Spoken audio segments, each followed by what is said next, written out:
Guys দয়া করে ভিডিওটা A to Z দেখো। তোমরা যারা অনলাইন থেকে আইডি কিনতে চাও, আমার কাছ থেকে হোক যার কাছ থেকে হোক, যদি অনলাইন থেকে আইডি কিনতে চাও বা একটা আইডি কিনতে চাও যেটা তোমার কাছে সারা জীবন রাখতে চাও, প্লাস তোমার টাকাটাও তুমি চাও যে 100% সেফ থাকুক, তোমার টাকাটাও মারা না যাও, তোমার আইডিটাও কোনো সমস্যা না হোক, তারা শুধু এই ভিডিওটা A to Z অর্থাৎ শুরু থেকে শেষ পর্যন্ত পুরোটা দেখো।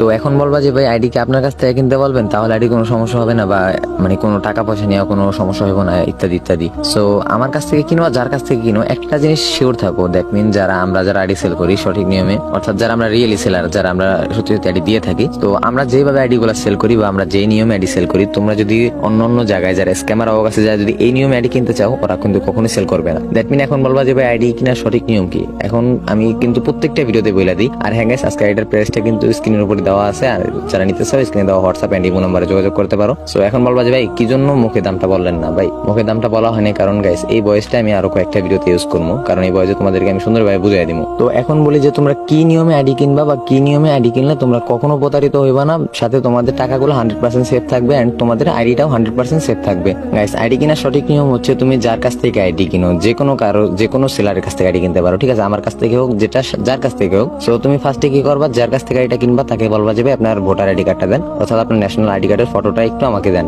আপনার ন্যাশনাল আইডি কার্ড, আপনার ভোটার আইডি কার্ডের ফটো দিতে হবে।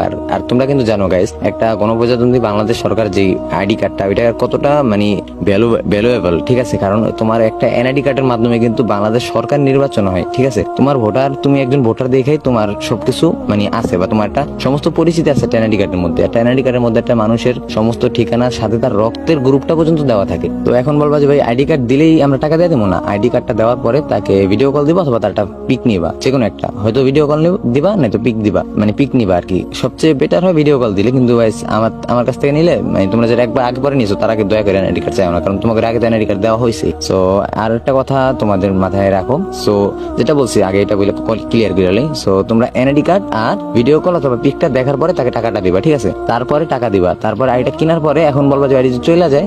আইডি চলে যাওয়ার কোনো প্রশ্ন আসে না, যেহেতু তোমাকে সে আইডিটা দিয়েছে, তার মানে সে একজন 100% ট্রাস্টেড সেলার, তুমি এটা বুঝছো। তো তারপরে কি করবা, তোমার ফোনে যে নাম এন্ড মডেল, যেরকম রিয়েলমি 8 হতে পারে, স্যামসাং S20 আল্লাহ, যে কোনো কিছু, অ্যাপল, যে কোনো ফোন হতে পারে, ফোনের নামটা সাথে মডেলটা ওইটা লেখা তুমি তারে পাঠাইবা, প্লাস তোমার ফোন নাম্বারটা পাঠাইবা। তাহলে কি তোমার নাম্বারে ডিভাইস টু ফ্যাক্টর মারা যায়। তোমরা কিন্তু জানো ডিভাইস টু ফ্যাক্টর মারলে আইডি গুলা কিন্তু যেই ফোনের ডিভাইস তোমার ফোনে যদি চালু করে দিই আমরা, সো এই ক্ষেত্রে কিন্তু আইডিটা তোমার ফোনে পার্মানেন্ট অ্যাক্সেস চলে যাবে, ঠিক আছে? সো আশা করি তোমাদেরকে বুঝাইতে পারছি। যদি কোনো ব্যাপারে কোনো কিছু বুঝতে না পারো, দয়া করে ভিডিওটা A to Z আবার দেখো, তাহলে সবকিছু ক্লিয়ারলি বুঝতে পারবা আশা করি। সো দেখা হচ্ছে অন্য কোনো ভিডিওতে, ততক্ষণ পর্যন্ত ভালো থাকবে, সুস্থ থাকবে, আল্লাহ হাফেজ গাইস। আর পেজে ফলোয়ার না হলে গাইস অবশ্যই পেজটা ফলো করে দিও।